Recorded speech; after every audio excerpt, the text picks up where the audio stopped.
You could be my son. I'd put you over my knees and spank you. Would you like? You'd probably like that.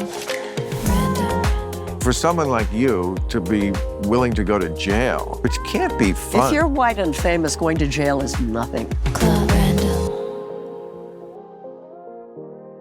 Hey, Bill. Do you remember when I was last in this room? I remember. You probably don't. I do. Hi. You were telling me to adjust the lighting. Huh? You told me to adjust the lighting. I did. It was Larry David was here. Yeah, I think it was my 60th birthday. What was it? And a lot of former Playgirls. And yeah. Playgirls, first and of all. you passed the volcano around. The volcano, yes. It was fun. I remember.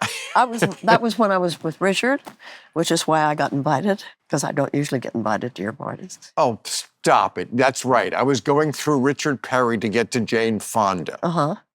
You're daft about that. No, of course. I mean, I love both of you. I knew Richard for a long time, probably before you did. When did you know him? Because we were both Playgirls. I've heard. Yeah. By the way, Playgirl is the magazine for, I mean, it's actually for gay men, but it was the magazine that was out there. I did it once. I remember it was the magazine for women, and they would have like firemen. I remember looking in the table of contents, and there was, it's like the first press I ever got. And there was a little picture of me with, Bill Maher speaks out on, and was right under a huge cock from whatever other article about the firemen. No. You look well. So do you. Why do you look well? I mean, I haven't seen you in a decade. That's not true. But I've watched you on TV. No, you've hung in there. You're. Yeah, I mean. Well, you look very well. Well, drugs. I try to do a lot of drugs. No, I don't. I smoke pot. How's that working for you? Good. Mm-hmm. I mean, you're not against it. What I don't do much is what I'm going to do now, drink. I mean, that's the key. Drinking? Of all the things that are bad I'm for you. too old, Bill. Me too. I'm too, yeah, but, we're falling down is a big problem when you're my age. So I don't drink, really. Well, I mean, I do. Occasionally I'll have a martini. I love martinis, but I try not to get high because no, I only drink I'm scared of falling. You only drink here? Really, and yes. What is that? That's tequila. Oh. Can you give me just a little? And by the way, this is Kylie Jenner's, or no, maybe this is the other Jenner's, but Kylie dressed as Barbarella for Halloween. Did you see that? No. Oh. It's amazing the way, good. Little, just a little. Yes, I can measure it here. This is why I have here, so I don't drink too much. I'll give you half a shot. Half is right. Yeah. No, I got it. Now, would you like some sparkling water with that? No. No. No. No, pussy. Great to see you. Good to see you, Laheim. But yes, it was Kendall that is Jenner. good. Yeah. Oh, see, the Kardashians will love you for that because they need more money. Oh, it's nice. Yeah. No, it's good. But it's amazing. Barbarella still like something that the cat dragged in. Well, the fact that it's hard for me to believe that I ever made that movie. It's hard. It is amazing the way you almost are a microcosm of the country as it moved from decade to decade. Like when I think about the husbands, like in the 60s, swinging 60s, French guy and, sex and Barbarella. And then, the 70s, Vietnam and Tom. And then, the Reagan-esque 80s. And then you got with Turner. Ted, yeah. Who you always said was your favorite. No, I got really lucky. They were all not necessarily good husbands, but they were fascinating men, and I learned so much from them. But you did say Ted was your favorite. It sounds good. My favorite ex-husband always gets a laugh. But, the thing that happened, what are you putting in that drink? I'm roofing myself. No, it's a way to, it's Jing. I like it. It's a way to drink diet soda without any chemicals. Okay. I just take it just like this. It's very good. No, but what was I wanting to tell you? I can't. About Ted, and not really your favorite, but No, I loved all my ex. Two of them have died. yeah. Ted is not well. But no, But what I would just feel lucky that I had such interesting men. well, I mean, my God, I mean, all the things you are. I mean, cultural icon, of course. Uh, Someone who affected the culture. Great performer. At your job, you were always amazing. I mean, and just world-class piece of ass. I hope that's not speaking out of school. Thank you. Great looking then, kept your looks. I mean, that's rare. Yeah. Yeah. But you were genetically blessed, which is, when I watched the documentary, it didn't seem like your mother was a great beauty. Your father's got a nice look, Midwestern look, but he wasn't like Cary Grant uh, or Clark Gable. He was nice looking, but like Oh, there were you're periods better. of his life when he was so handsome. Oh my God. Really? Right. Yeah. It just seems like you're much better looking than your parents.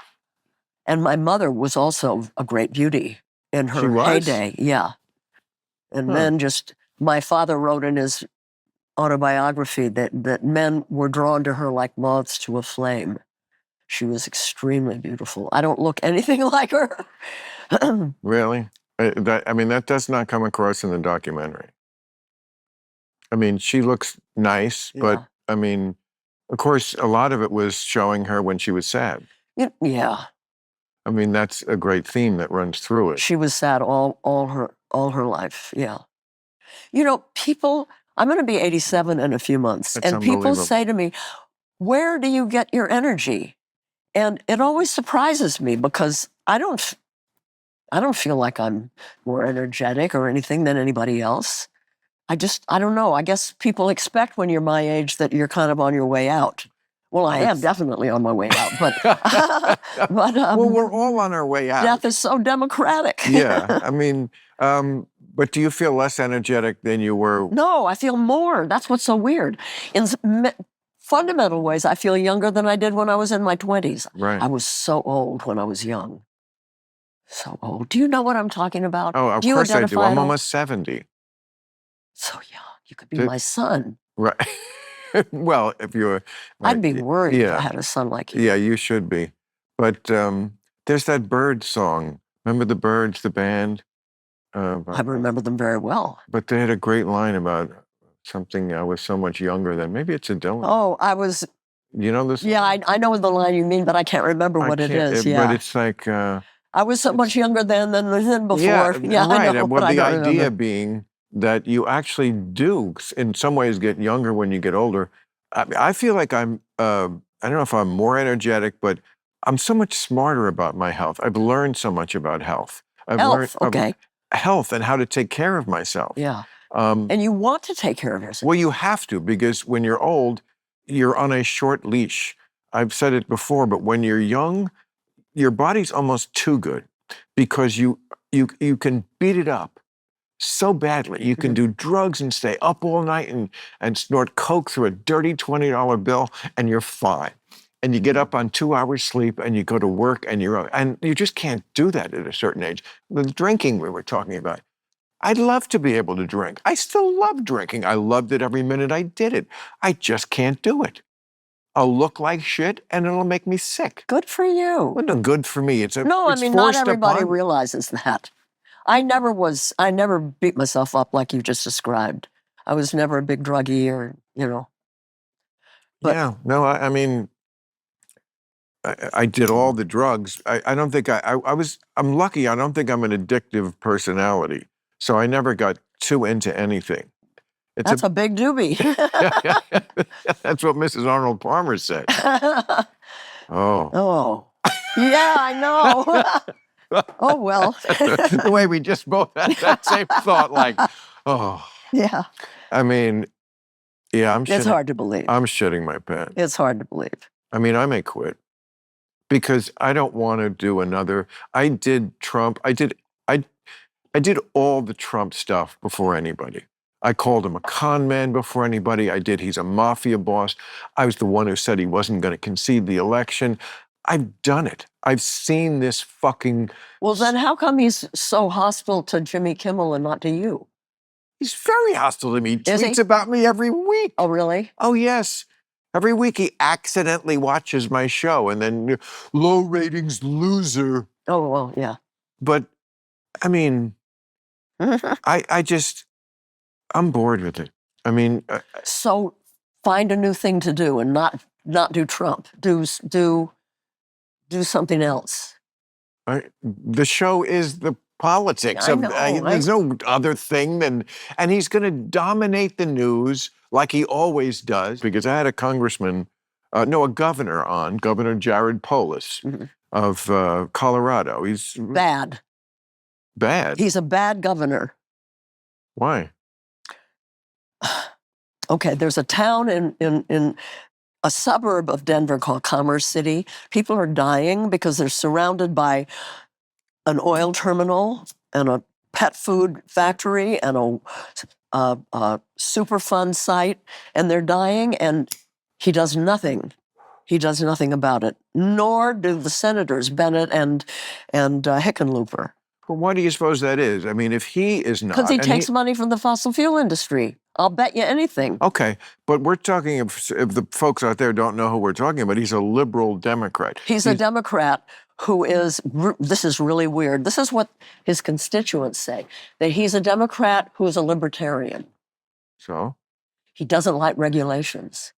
Well, we live in a soup of toxic chemicals. If we don't regulate it, we're all going to die of cancer. That's true. And he doesn't do anything about it. There's also many regulations that aren't necessary, that aren't. I mean, you really don't believe that the state we live in, California, is lacking regulation. There's over 300,000 regulations. I mean, Well, maybe they're needed.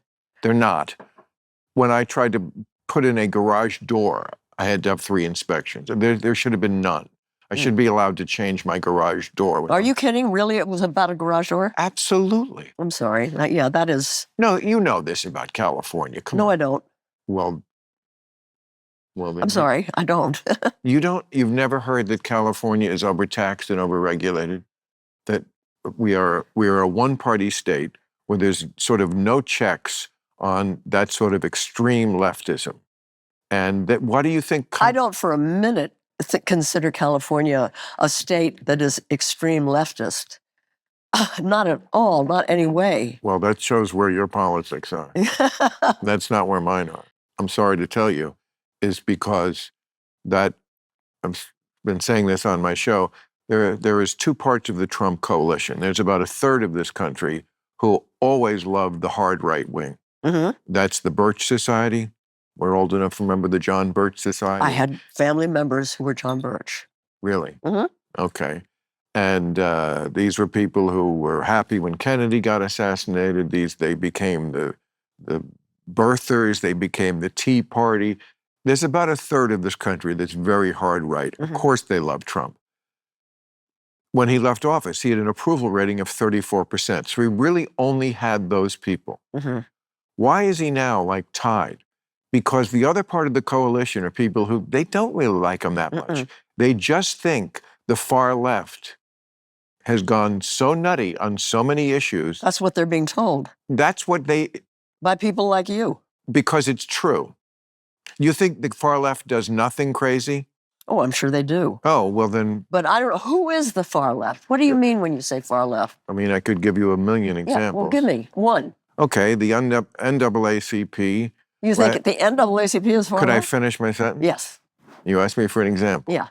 The NAACP last year issued a travel advisory. You know, that's like the State Department does to go to, I'm sure when you went to Vietnam, they were advising you not to. There's a war on it. I didn't talk to them. I don't have no idea. I know, but you know a travel advisory. Yeah. Today we have them for very dangerous countries. Yeah. Don't go to North Korea. Don't go to Iran. Yeah. You know where they issued a travel advisory for Black people not to go? Yeah. Florida. Every day there's stories like that that just makes people roll their eyes and go, are you people nuts? Even if they don't matter that much, I don't think one person listened to this and thought, I can't go to Florida. But they just suggest something to the average person, which I completely understand, which is, wow, do you people ever find anything that's ridiculous? Do you really think men can get pregnant? You know, that kind of stuff. And I understand that a trans woman can get pregnant. That's different than a man getting pregnant. And the way they sort of like insist on blurring that line is if that's some sort of reasonable social cause, as opposed to just being for having full rights, respect, and protection for trans people. We get that. So I've never heard about men getting pregnant. I've never heard about this argument. It must be some part of what you call the far left that is so minuscule that I, who am... No, Jane, What? it's not minuscule, and I'm sorry, you can't throw this back on us. I assume it's because you are locked into media that just never wants anyone in their audience to know anything sketchy about the blue team. Well, And I mean, I don't know. I read 2 papers, and maybe I don't. I should watch Fox News more, no, I guess. I don't watch that. That's too far. But you don't have to. I mean, I'm not going to torture myself. But but I know what they're... I'm for the team that understands that everybody should have the same opportunities, that everybody should be able to attain a middle-class life. That's right. That yes, that's not what we're talking about. Childcare should be. I mean, this isn't far left, and no, that isn't. It's interesting. The Democratic politicians, generally in this country, are not far left. They don't stand up to the crazy when they hear it. That's true. But they themselves, like after 2020, a big rallying cry was defund the police. You remember that? Yeah, I was critical of that. Okay. And so were most Democratic politicians. The Republicans try... I know where it comes from, though. I mean, I understand where the desire to do something about a police force that all too often is willing to shoot black people. But defund the police, I knew, was a very bad political slogan. Yeah, I mean, there's a lot we could unpack there, but that certainly has been the history of this country, was police who were all too willing to shoot black people. So defund the police, though, was not a good idea. And you know who mostly didn't think it was a good idea was black people, because they want police in their neighborhoods, probably more than we need them in ours. But the Republicans tried to catch the Democrats with this, and they put this on, they brought it up in Congress. Yeah. And all the Democrats voted against it. The Democratic politicians were not for defunding the police. It's that radical fringe that has captured a lot of the media, academia, some of these cultural institutions that are not liberal anymore by my old school liberalism. The ACLU was all about free speech. They don't really believe in it anymore. They believe, I mean, in one of their chief people who is trans said, I will die on this hill of banning this book, which was a very reasonable book about a subject that's still debatable. What was the subject of the book? How we should treat kids who say they are trans. Oh, yeah. Which is one of those issues, I think, which is, there's a centrist position that's like, yes, of course it's a real thing that we should deal with, but we are a country that does it in a way no other country does anymore. How so? Allowing no age limits and do it by self-diagnosis of the child and make it illegal in some places to tell the parent if the kid is in school and has transitioned using a different name and so forth. I've heard them say it's outing the child. Outing to a parent? I think a parent should be able to know pretty much what their kid's doing. Yeah, normally, yeah. There are probably situations where the parents, maybe the child is being incested or that is why they do it, because... But you know what I feel? I feel like you're taking a problem that exists. There is somewhere some pretty dismissible and, far left thing, and you're making it a big issue, and I don't think it is. This is the argument people say, and my answer to that is, I don't think you know.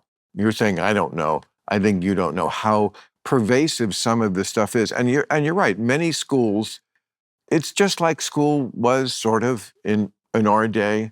I do hear, I talk to parents, and some of them say that, but there's also undeniable. You can see, like, you don't need a filter of any sort of media to see teachers who are making TikToks and telling you about how they conduct their class and so forth. And it would, I imagine my parents would not approve of some of that stuff. And it's okay. It's okay. We want to have a world where the kids understand that it's okay to be whatever you are: gay, trans, black, white. This is old school liberalism. It's another thing to sort of put out the idea so much that you might not be the default setting. There is a default setting. That doesn't mean it's better. It's just a No, I don't understand what you mean. When male and female. Mm-hmm. Like, What's the default setting is? that babies are born either male or female. Uh-huh. But there is variations. That doesn't mean it's worse. And we respect it just as much. Yeah.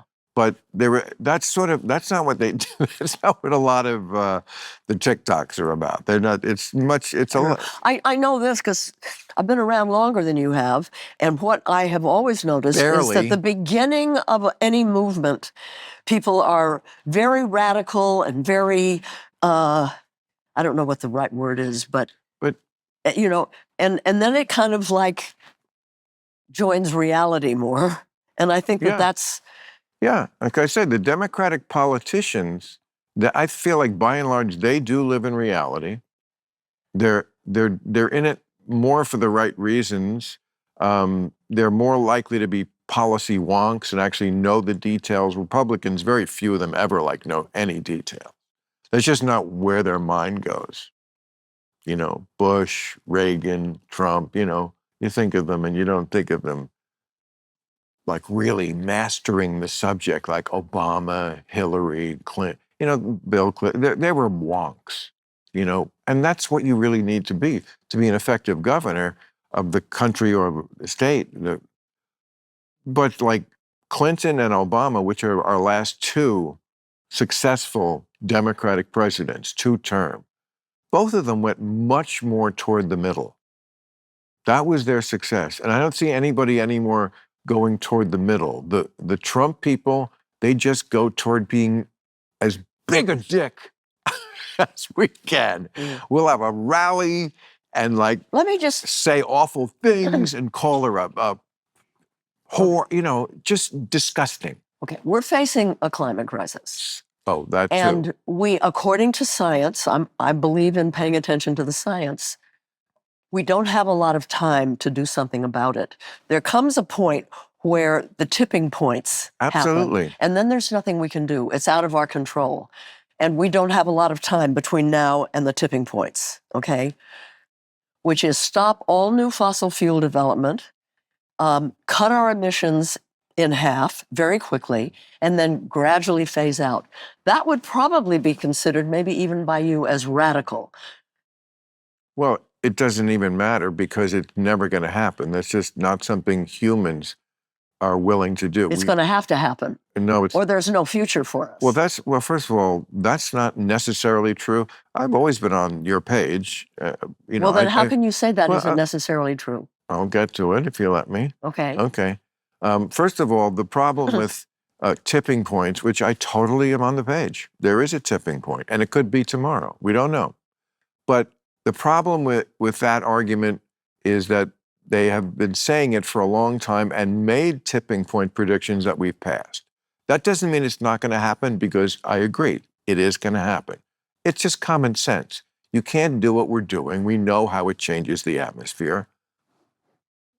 Most of the discussion in the last year has been about, there are like 4 or 5 new methods they've come to, maybe AI had something to do with it, I don't know, but that are coming online carbon capturing type of stuff. Right. We can't depend on that. We can't. We can't. My question always is, we tried, people should be better. And they're like, fuck you. And that's just Americans. What about the Chinese and the Indians who that's most of the planet. And for years, they didn't have cars and air conditioning because they were poor. But they've been lifted out of poverty by the hundreds of millions. And now they want cars and air conditioning. Mm-hmm. Are you going to tell them, rich white lady, sorry, we used up all the air. And now you can't have these things. They're going to go, fuck that. You guys enjoyed it, and we're going to have it now. What we do is the simplest and the least expensive thing, which is we bring solar to them. The powers that be want to bring nuclear, which is a disastrous. You made a movie about it. Yeah, it's a terrible idea, and it certainly won't solve the climate crisis. It takes at least 10 to 20 years to build a reactor. No, we bring them inexpensive, locally controlled solar energy and electric cars. We haven't lived up to our promises of giving them money, and we need to give the Global South money so they can do these things. They don't have to go through the same. Again, people are going to give. Even liberals, when they're polled about this, and even when they say, like, agreeing with us that this is a crisis. And then the next question is, and what would you pay in a year to address this crisis? And the answer is like $10 or maybe $100. Not close to the money we're talking about. I mean... But we have to get in a government that will give the money that we're talking about. Well, you have to vote We have to make sure that that part of the world that needs development like we've had, we have to offer them the new way of developing. You don't have to go right through. It's like there are countries that left over feudalism. They don't have to go through fossil fuels to get to a sustainable energy source. But, I mean, darling, this would have to be passed by Congress. We can't transfer trillions of dollars, especially to other nations, by fiat, unless we become a dictatorship, which... That's why voting is so important. We have to elect people who understand, be they Republicans or Democrats, that we're in a crisis and we have to do everything we can. And we have to say, what? I know, but I'm telling you, nobody in Congress is going to vote for that because they would have to answer to their constituents who would be saying, why are you saying that my taxes have to go up 60% Let me tell you something. India? Listen. That's just going to happen in America. You know that.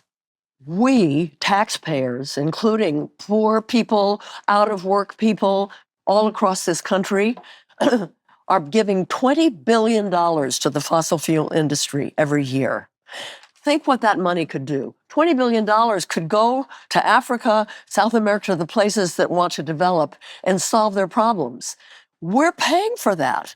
The people that are killing us are getting our money to do it. So we stop the subsidies, and put it to helping the rest of the world. You know what I mean? I'm not opposed to your plan. I'm just saying it's not a plan that will ever get passed. So why obsess about it?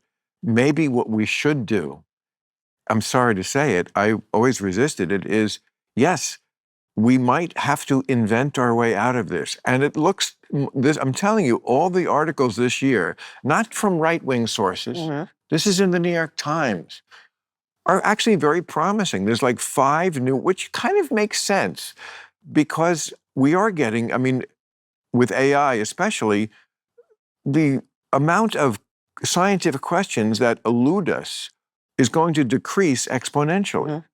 This is how I think that you and I might be sitting here in 100 years and having this 100th year anniversary of the first time you were on Club Random, because it's possible we could live forever. I certainly hope you do. But I certainly hope I don't. Really? No. Why? You're having a great time. No, life... No, I mean now. Life only makes sense if there's a beginning, a middle, and an end. Why? That's a story. That's not life. If you really think about living forever, not tempting to me at all. But you don't want to go tomorrow. So you think there's a day that's going to be like, oh, tomorrow is a good day? I don't care. I'm not afraid of dying. I just want to be sure that when I die, I know that I've done everything I possibly could. Well, that you did. I am. I mean, you. You're so cynical. God. Well, and you're so naive. You think so? Yes. Mm-hmm. But I love you. See. But, but yeah, you're very much like the character in The Way We Were. I mean, you could have played that part. Not that Barbara didn't do an amazing, awesome, perfect job. Well, according to Barbara, my whole career I owe to her. Well, let's not get gossipy. But we won't go into that. Yeah. But you know the character I'm talking about. I don't know Barbara if Streisand's character? yes, in The Way We Were. Or Robert Redford's character? I get it.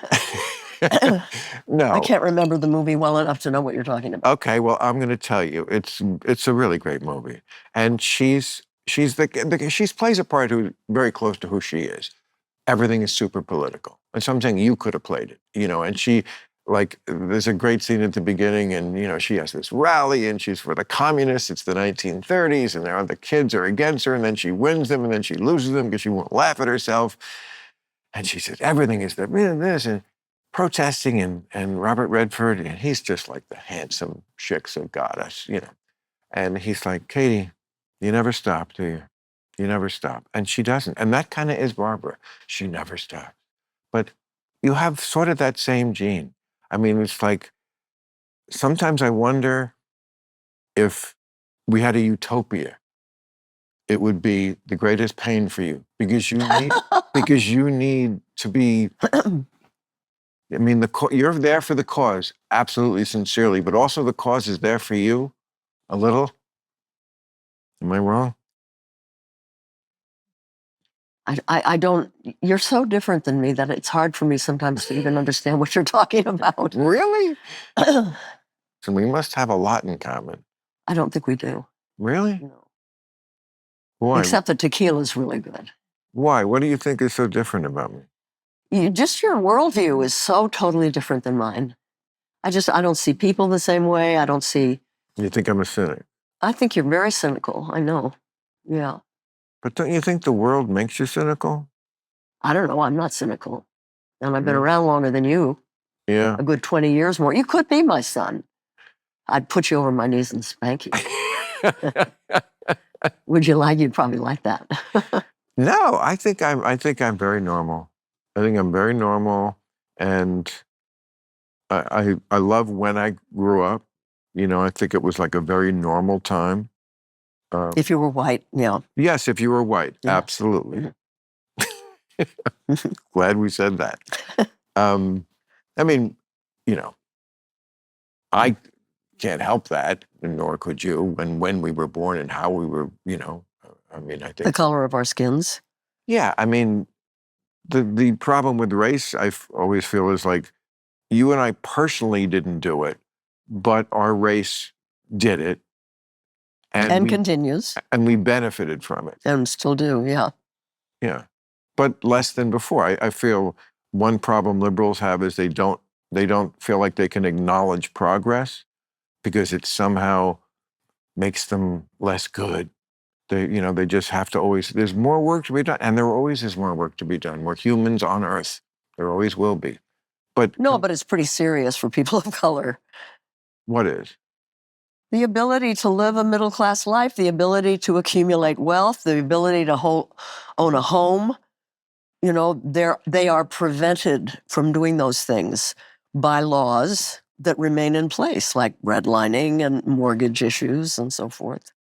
That remain in place? Mm-hmm. Redlining? Mortgage issues, they can't get the same loans and mortgages that we do, white people do. It's not against the law to discriminate for a business to hand out? I guess there must be some laws, but they're not, I don't know. They're still discriminated against. I don't know about the laws. It still happens. It's very hard for black people. Well, racism still is with us. Mm-hmm. The question I think we're asking is it institutional? I mean, you can never... It's institutional in terms of wealth accumulation. It's very hard for people of color to accumulate wealth the way we can. Definitely the biggest factor when you look at discrepancy is family wealth. It's crazy. Like the average net worth. Mm-hmm. This obviously is a legacy of our despicable history. I mean, for the longest time, Black folks couldn't own anything. Do you consider it very So radical? how, but the question then is, how do you address that?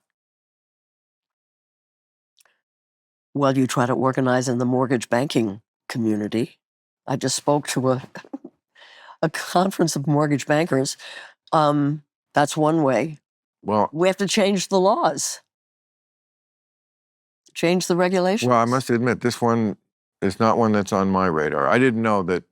I certainly was aware that, for different reasons, I thought Black folks sometimes did have a harder time just getting a mortgage, getting a loan. That's just individual racism that people have. These people just have stereotypes, but I feel like we passed the laws that you mean like this is not covered in any statute right up until 2024 that a mortgage company can do that? I don't know. I don't think that redlining is legal anymore, but there are other ways that the banking system and the real estate system keeps people of color out of communities, nice homes, the ability to, home ownership is the beginning of wealth accumulation. It's something that everybody should be able to do. Yeah, I mean, it's a difficult problem because there's so much accumulated from centuries of having a monopoly on it, white wealth. And parents tend to give their money when they die to their kids. Yeah. That's why we have so many fucking Nepo babies. Yeah. And people, I mean, this town is just, if you go out at night, no, no, but if you ever went to like a hot spot, first of all, they would lionize you. It's interesting, like girls in their 20s, they don't know a lot of celebrities. They all know you. They all idolize. Because I've been arrested a lot. You've been arrested. And I've spoken my mind. Yeah, you stayed relevant, and I mean, that's to get that generation to go from your own generation down to that generation. That's not a lot of something a lot of people can claim. Maybe it's okay because I don't think in those terms very much. I just live my life. And it turns out that young people care about the same issues I do, and so they like that I'm willing to put myself on the line for them. I think it's as simple as that. Yeah, because their complaint usually about people our age is, what do you care? You're not going to be here after you wreck the planet. Yeah. So for someone like you to be willing to go to jail, which can't be fun. If you're white and famous, going to jail is nothing. It doesn't mean anything. Right.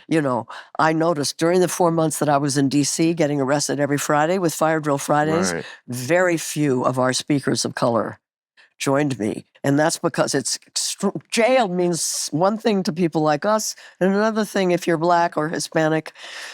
And they said, no, thanks. Right. They spoke at the rallies, but they didn't want to engage in civil disobedience. I mean, it's different like in the South during the amazing, in the 50s and 60s when really brave Black kids sat at lunch counters and got beaten.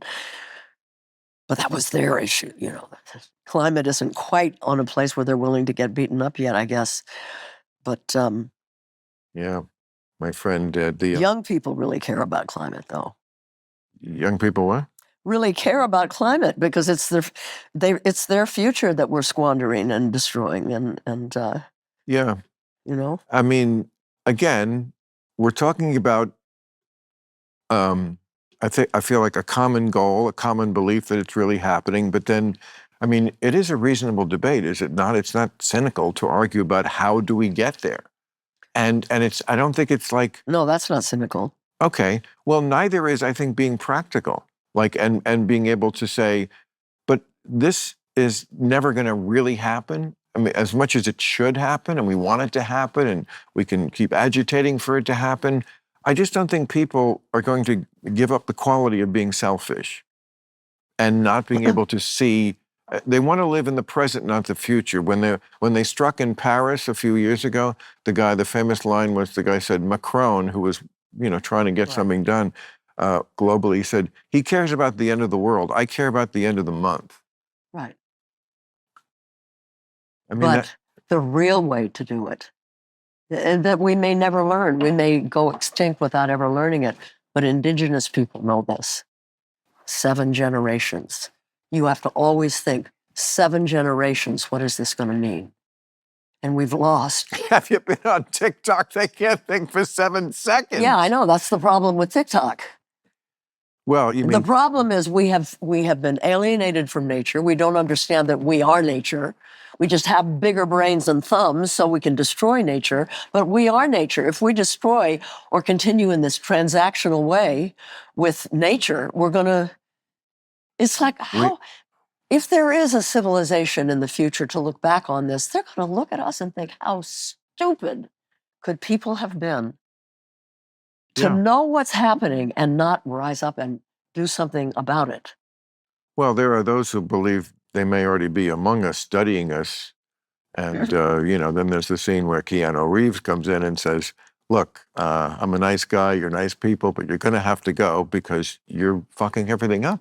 And we are. I mean, humans are serial killers. Like, you ever read that book, Sapiens? No. Oh, it's great. You'd love it. Who wrote it? Yuval Hari. Mm-hmm. And, it's one of the points he makes is that wherever in the fossil record we see humans go, like 1,000 years after that, all the large animals are extinct. And there used to be a number of human species, not just Homo sapiens. We killed all Neanderthals. We killed all of them. Well, we don't know if we killed them. They died off for various reasons. No, we killed them. Definitely. Homo sapiens killed all those things. They killed all the big animals. Now they're killing, all the fish. We just kill everything. The only thing left is each other, which is certainly possible. I mean, it's amazing that we've lived since 1945 with nuclear weapons, or since 49 when more than one country had them, and haven't done that yet. To me, that's like the scariest of all. I mean, the pollution, yes, the global warming, it is a slow killer. But the other thing could happen, even if just India and Pakistan exchange their nuclear weapons, that's the end of the earth. They're trying to bring back nuclear, saying that it's the solution to climate crisis. But it is clean. No nuclear reactor has ever been built in less than 10 years, and most are 20 years. That takes it off the table in terms of a solution to the climate crisis. I mean, we're in a burning house. There's a hose lying at our feet, and we're talking about, let's spend $34 billion.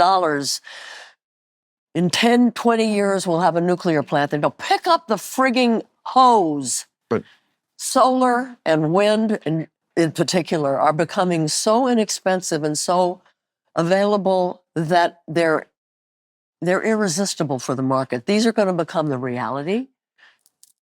And if we can just stop digging and fracking and mining, it can do it for us if we do it fast. Can I see that for a second?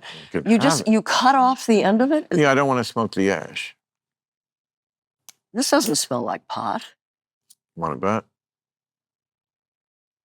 But it looks like, this is the kind of size It's a blunt. that Snoop Dogg has. Exactly. I learned from the best. But Jane, you'd have to. I'm not used. Oh, good. Oh, I'll get you out of those drawers yet. Well, I know. But I know they're cool boots. Thanks. Yeah, I know. Here, water. Do you work out? You've got a good figure. Figure. You work out? That. No, I love that term. My mother used to use that term, and really? Yes, and it was still around, and I know because I was still around when people were saying that, and I remember saying it to a girl once, and she was like, "Oh, that's adorable." No, but you didn't answer my question. You have a good figure. Do you work out? I do, but not that much. I don't think it. Now, maybe I'm wrong about this, but You just eat I healthily. I think abs are made in the kitchen. That's my saying. Abs are made in the kitchen. That's right. What does that mean? It means abs are made in the kitchen. It's how you eat. Eating doesn't build muscle. No, but it can make you healthy and you can lose weight. Yeah. No, I had a trainer up until a few years ago, and he moved, so it was a moot point. But I really feel at 70, I'm a year away from 70. You're 69. I will be in January. You're not even 69? 69 in January. Yeah. Okay. By the way, when you're about to be 69 and people ask this, they always put their elbow in my ribs. 69, as if this is a sex position that ever worked for anybody. Did you ever do 69? I tried it once. I couldn't do it. Who can concentrate that much? I can't think about eating pussy when I'm getting my dick sucked at me. You got to be concentrating on this shit. No? Anyway, 70, I feel like the smart thing to do is not push it. So I do a lot of stretching. I put in my 80s Jane Fonda workout tapes. They work. They're too fast, though. It is amazing how you were in the zeitgeist like 60s, 70s, then 80s with that thing was like and I did enormous. It to fund an organization. Right. And all the people you championed, like the guys coming home from Vietnam and then ending the war in Vietnam and then like 9 to 5, the working lady, like you were the tribune for so many different groups of people. Yeah, that's because I have really smart friends. What do you mean? I mean, during the anti-war days, we had a big organization, and one woman that was part of it, her name was, no thanks, Karen Nussbaum, and we became friends, and her day job was she was an office worker. She organized women office workers, and she would tell me all these stories. And I said, I'm going to make a movie about it. I wouldn't have done it if I didn't have a friend who organized office workers and knew what the problems were. You know? Well, that's a very sweet thing to say, but it's I true. mean, I think you're being unduly modest about your. No, I have a I don't know what the word is. Friendships. I try to have friends who are smarter than me, braver than me, more strategic than me, and younger than me. Well, younger is about the only one you'll get. You're definitely not going to get braver. There's nobody. Oh, yeah. Of all the things. I have a whole posse that's braver and smarter than Jane, me. I'm the luckiest person in the world. I will accept some arguments it's more fun. It's what? That's just ridiculous. Of all the things you are, and I went through some of the list, we don't have to go through it again, but on top of the whole list, I would put badass. Badass. Going to Vietnam. Badass. I mean, who's braver than that? Oh, I can think of it. Anyway. Well, yeah, I mean, actual soldiers with the bullets whizzing past their head, but I mean, you certainly could have not come back or whatever. And, I love that part of the documentary. I love the way you own it. There's not a moment in that documentary where anyone suspects you're doing anything but being completely honest. There's not a false thing in it. What helped was that before that documentary was made, I had written my memoir. I had already made sense of my life and kind of knew what things meant. And so that I could bring that to the documentary. But I'm telling you, when I first saw the documentary and it started with that tape and I heard Richard Nixon's voice, I fell out of my seat. I didn't expect that. That was so brilliant of Susan Why, because it still triggers you? Huh? No, it was just such a brilliant idea to start a documentary about me with the president's voice on a tape saying, poor Henry. Well, also, but the fact that she used to be a nice girl. The fact that you were effective and important enough to get on the radar of the President of the United States, I think is... It was just a great idea. But that's the takeaway. Yeah. Is that you got his attention and didn't shrink from it. You know where that comes from, I think. But I mean, it helps when you feel that you're doing what's right. But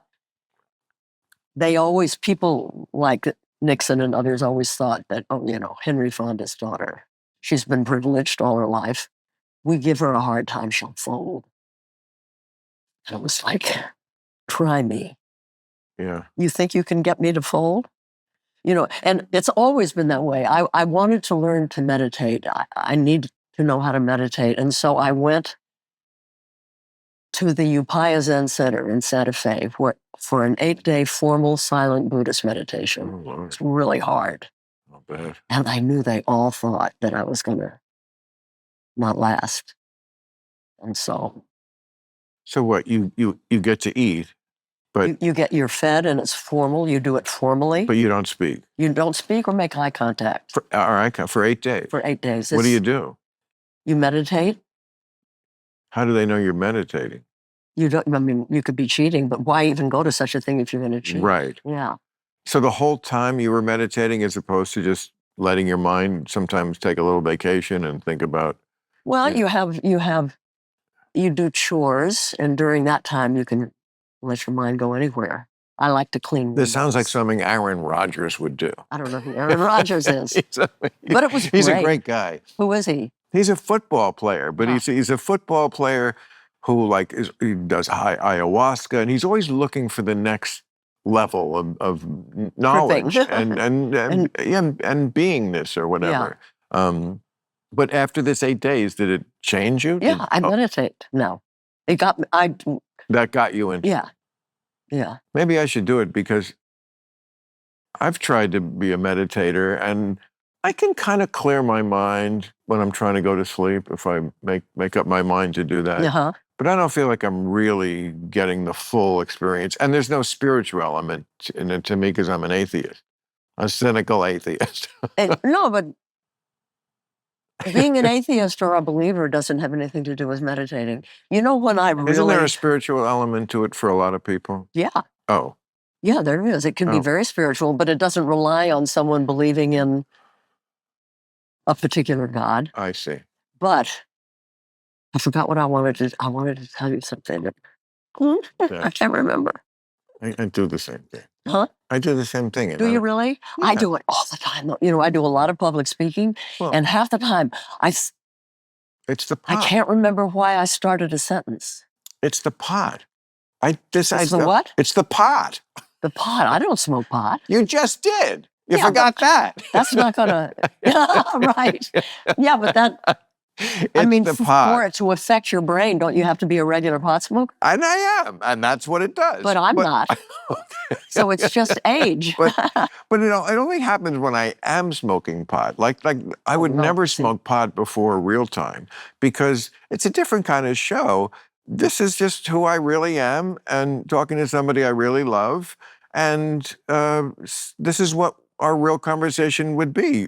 We would forget what we were talking about and then start talking about something else, because that's what people do. This is like, my publicist told me to go on Pod Save America. Sure. Which I had never watched. You'd like it. Well, I went. Okay. And I didn't know why I was there. And I didn't know, the reason I even said that is because I think that this is being filmed, but I have no idea where the cameras are. And being an actor, I usually pay a lot of attention. That's what I love about this. It's that I don't want people to know. Oh. So I just want us to, because it's exactly who we are. But you would like that, because that's a liberal show. I mean, they will carry you off on their shoulders. I mean, you're a liberal icon. That a show like that would have to be. No, it was funny, but I didn't, anyway, never mind. I raised that because not knowing where cameras were. I knew we were being filmed, but I didn't know. Oh, there's a camera there. Yeah. I love hope I kept my chair. I love that I can. You look great. Thank you. You look great. Thank you. I like this look. Whatever the look you had right before this is better. I like this hair. Yeah. That's a sexy hairdo. It's the color's just right. I'm so happy I go gray. This is gray. But it's a good. I got lucky. You never know. Yeah. Yeah. But it's good hair. Yours is kind of mousy. I don't even know what that means, but as long as it means it's still there. Actually, it's elegant. Really? Yeah, you're very elegant. Oh, thanks. I mean, You'd look good in a black tie, a real tux, but with tails. You'd look good with a tie and tails. I never go to those kind of parties, but if I ever did, I'd invite you to be my date. I would love to be your date, but Yes. no one wears tails, Jane. I'm not. I go to the Oscar party every year. I do not see tails. I'll find one. Tails? Sure. I have one. Actually, I have Do you? something. It's like it's in my costume closet. I have a costume closet, which Do you? consists of all things I've worn in sketches And over the years. I bet you wear the same clothes you did 30 years ago. I mean, the same size. I do. Yeah, Pants. me too. I definitely have jeans from 30 years ago. Yeah, me too. Yeah. It saves us a lot of money. Do you still do your own workout things? Is that how you stay in such good shape? I have a trainer. I do workouts. Mm-hmm. The mantra is, just like for sex, slowly. I do a lot of the same things that I used to do. I do them slow. Nothing wrong with slow. With lighter weights. I want a man with a slow hand. Richard Perry produced that song, Pointer Sisters. You're right. Yeah. I knew his music before I knew him, and I thought, whoever produced these songs. It is easy to get seduced by someone's art. I've had that happen myself. Mm-hmm. Like you fall in love with the artist first. I mean, that's probably as deep as I get. But it has happened. I'll claim it once. No, but it's interesting. I mean, even if it doesn't turn into a long-term thing, to have been bottled biblically with a great talent is always interesting. Biblically. Well, I can only imagine what your years in Hollywood were like. Nothing in Hollywood. But you were, with so many sexy co-stars. Robert Redford, you mentioned. You did what? Yeah. I remember seeing a couple of your movies. Like, I don't know why it stuck out in my mind. I've seen so many movies back in those days in the theater, but like I remember when I was living in New York, I was 24, and my first apartment in a shitbox apartment on 8th Avenue, but it was right above where Broadway was. And I could wake up at 10 to 2 in the afternoon, take a piss, and walk down Broadway, not even knowing what the movies were, because everything was playing in Times Square. Hmm. And I remember seeing the Electric Horseman. Also with Redford, yeah. And Willie Nelson was in that too. He was? Yeah. I was just, I don't know, maybe it was just the time of my life. I'm finally living alone, even in a shitty apartment. I'm in New York, and I'm a comedian. I was on my second husband by then. 1980? And so, that movie, I remember that. Willie Nelson had a line, she was talking about a particular woman. He said, she can suck the chrome off a trailer hitch. Wow, that became a joke mailman steal. Everyone says that. That was in that movie? Yeah. Oh, I got to see that again. And then I remember being home for Thanksgiving in 1989. My father was still alive, so I went home for Thanksgiving and driving from New Jersey into the city because we wanted to see a movie like Thanksgiving Friday or something. And it was I don't know, remember the name, but you and Jeff Bridges. Oh, yeah. The Morning After? The Morning After. Yeah. And it's like, I remember riding home saying, God, that Jane Fonda, she's just amazing. Yeah, that one kind of slipped through the cracks. It did, yeah. So did Electric Horseman. They both slipped through the cracks. Yeah. They're both amazing. That Morning After, what were you? You were a drunk or something? Yeah. But even that was about something. Mm-hmm. Alcoholism, right? Well, everything's about something, but not every movie is. Pretty much. Oh, Jane, most people don't make movies about something. You made movies about things. I needed to understand alcoholism. Okay, but so that script came along at a time. Yeah, I did. Yeah. But Ocean's 11 isn't about something. I like it. Electric Horseman was about, I had a crush on Robert Redford. So I said, there was, Sidney Pollack directed it and he pitched it to me. There was no end. Oh. I'm No, sure they offered that it to a movie lot was of other. definitely about something. The great line he has in that movie, "Your horse is stoned." I mean, talk about an environmental statement. Your horse is stoned. I don't remember that line, and I don't know why it's an environmental Well, statement. they had to give the horse tranquilizers to get him to do the stupid shit that they make horses do. You know, I'm a PETA person. I've been a board member since the 90s. That's good, yeah. I do not like fucking with the critters. Yeah, which is what we're doing if you're a... Of course, Yeah. it's a big part of environmentalism. That's right. We're just wiping I'm telling you, we're serial killers. I'm, you know, when I go to sleep at night, I'm thinking about the animals that we're destroying. Is that bad? I mean, I don't think about people. No, I'm thinking about the animals who are farting by my bed. Oh. I kid my dogs. But no, but he is riding on this horse like in the middle of the Super Bowl, not the Super Bowl, but some rodeo or some stadium where rah Americans are like, "Hey, America!" And the horse has all these electric lights on it. And he's got the American flag. That's and of course he rides right out of Caesar Palace with the lights on. That's it. And that's right. Is it my line when I say your horse is stoned? No, his. He's just objecting to how they treat the horse. To me, it encaps. Maybe I'm just making too much of it. But to me, it's emblematic of how I feel about animals and nature and the environment in general, and why I love movies, because they connect you to something like that in a way that's personal and heartfelt, and just you feel it, as opposed to just reading it where I agree with this op-ed, but I don't feel it like when Robert Redford says that, or whatever you were doing it. Most of your movies that made me go, wow, I'd like to fuck that girl who's, what was who's that smart. A really good movie is Clute. Clute is great. On every level. Cinematography, music, and everything. Again, at the age that I saw it, I hate to tell you what level it mostly worked on me. Not that I wasn't aware, but I was a little young to get that. But there was a level that I really, really met with that movie. I think that haircut and the outfits without a bra. Those are my clothes. Really? Mm-hmm. Who were you wearing those for at that time? I don't remember. Well, he's a lucky guy. Who? Whoever was having you. Donald Sutherland. Donald Sutherland. Yeah. But you met him on the movie. A little before. Oh, so you made the movie because we were together 2 years. But did the movie come about because you knew him, or no? It was coincidence? Yeah.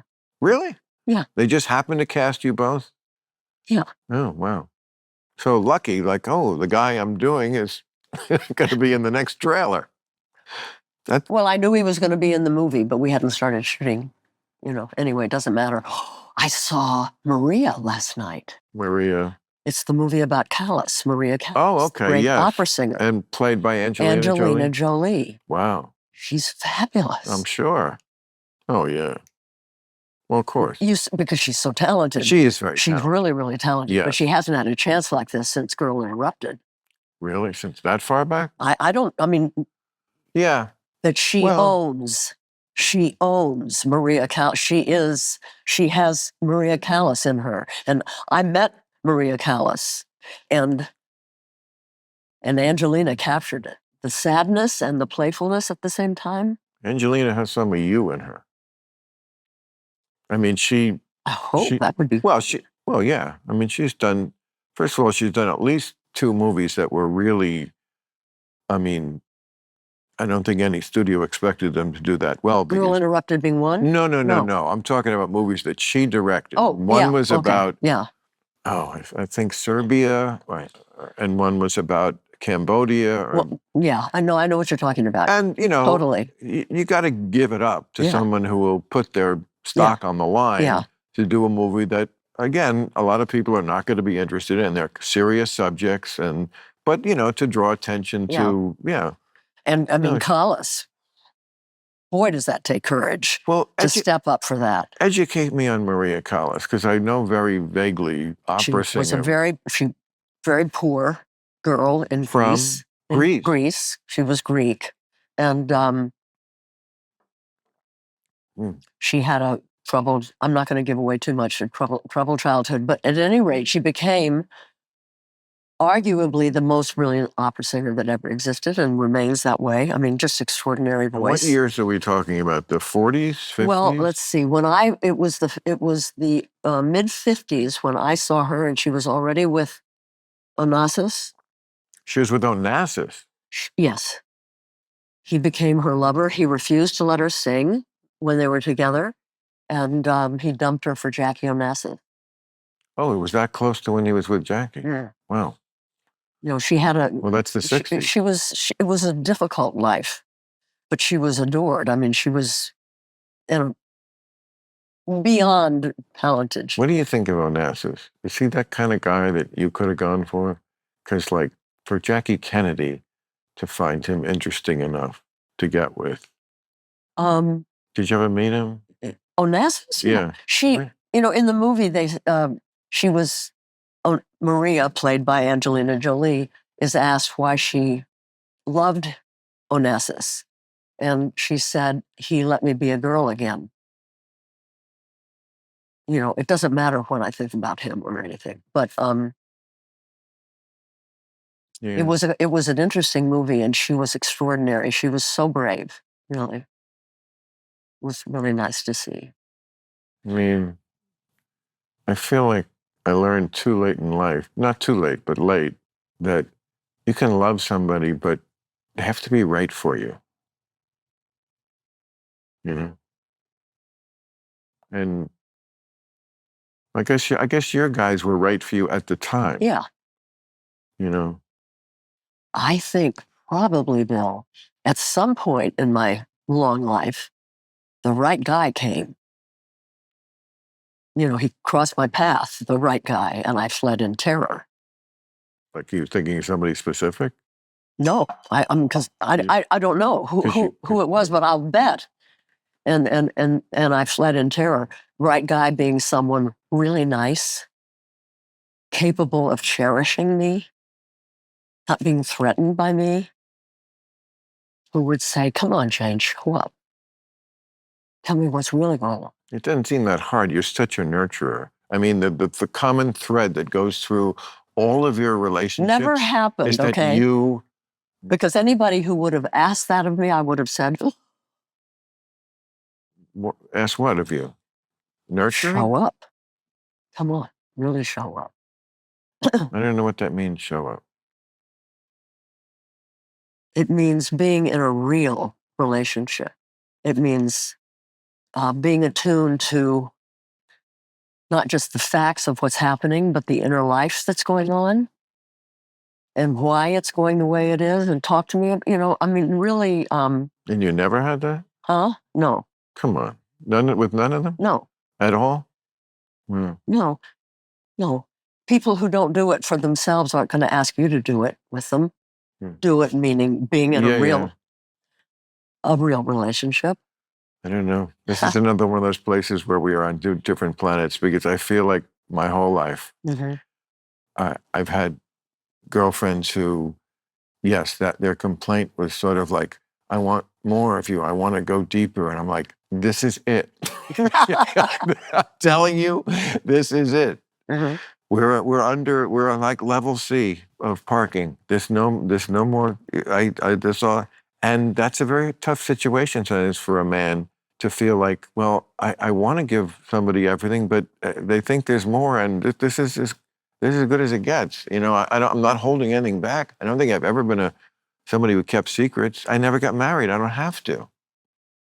Marriage is when you have to have secrets. Married people are the ones with secrets.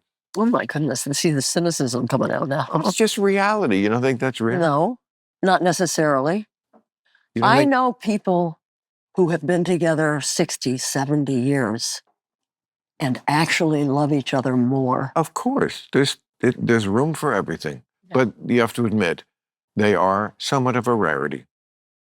Somewhat of a rarity. I don't think they're the majority. They are not the majority. Right. It would be nice to try to have a society that allowed those kind of people to be the majority. You know, I think a lot of who we become as human beings has to do with the institutions that surround our lives. Marriage is an institution. And I don't want to live in an institution. No, I'm kidding. You know, but marriage is really just simply a deeper commitment. Yeah. It certainly is. There's no denying that. Yeah. It is a commitment. It's saying I am throwing my lot in with state and federal law. You know, that part of it I never understood. Why you want to get your love life involved with lawyers if it doesn't go right, you know, if Because it really... two people who are fully conjoined have to deal with things like insurance, health care, estate planning, all Yeah, those kind of things. that's true. Children. It's just natural, especially if you have children. Yeah. And it doesn't seem like, I mean, I've been through it with 3 different men. It never feels like it's an imposition from the dark state or something like that. It's just, this is what you do when you commit to each other. And then you undo it when you uncommit, which I've done. It's not too late for you to find that guy. No, I've closed it up shop. Well, I mean, relationships take on many forms. You know, I'm so happy being single. Yeah, me too.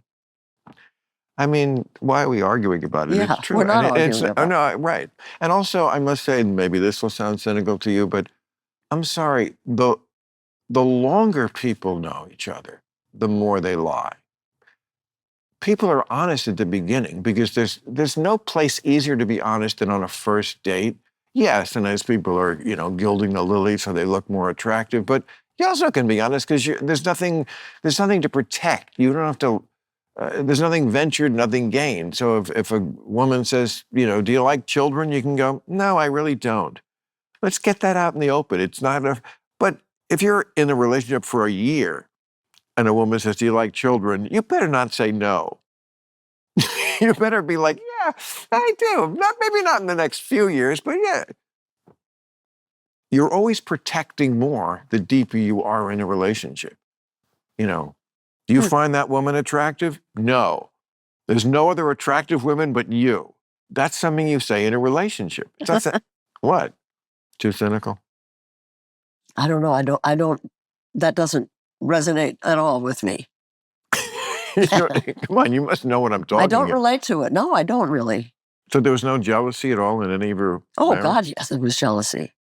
But the thing about that, you always tell the truth in the beginning and then you start lying later on. More, yes. More.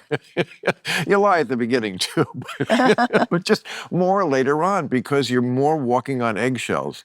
You know, you've had fights Maybe about... That's true. That's, yeah. You've had fights. You realize that this isn't going to work and you have to leave, but you don't say it right away because you have to think about it more. So, yeah. Yeah. The leaving is usually the part that's a relief. It's that last period when it's not working. It's hard because you've put down roots to break off, but you kind of both know it's not trending in the right direction. So you take steps to, you know,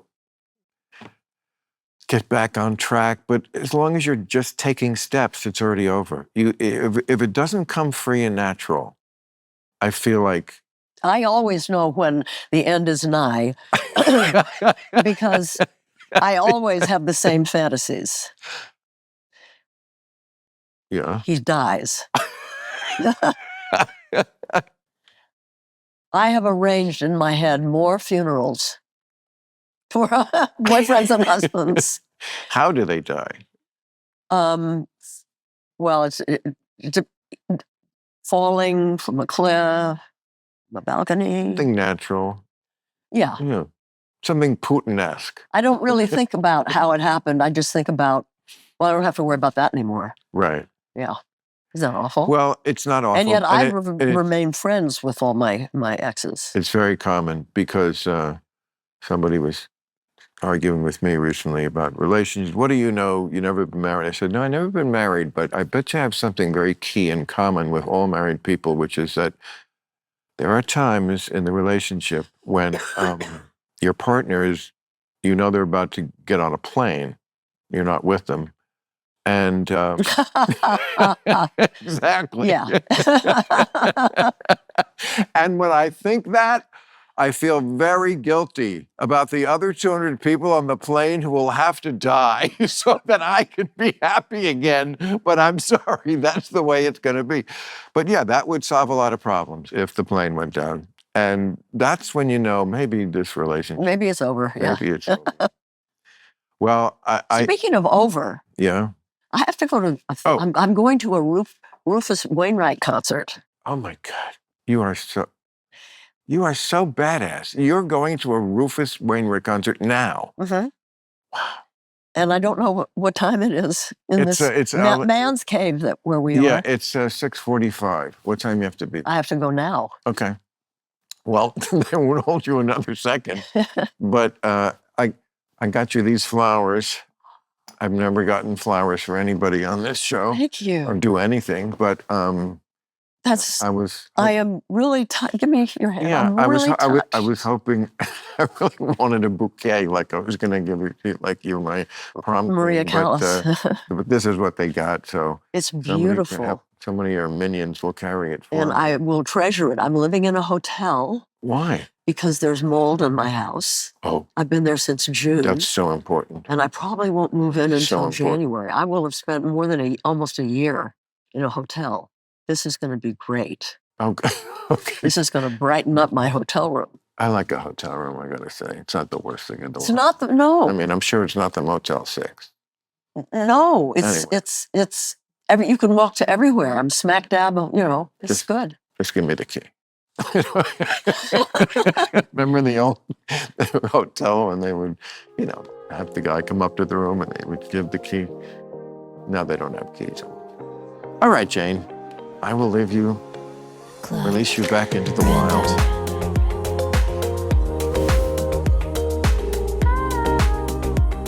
Look at your shoes. Yeah, those are cool, right? Yeah, they're very cool. I know. No, you're great. And you've got Yeah, a you good too. figure. So you.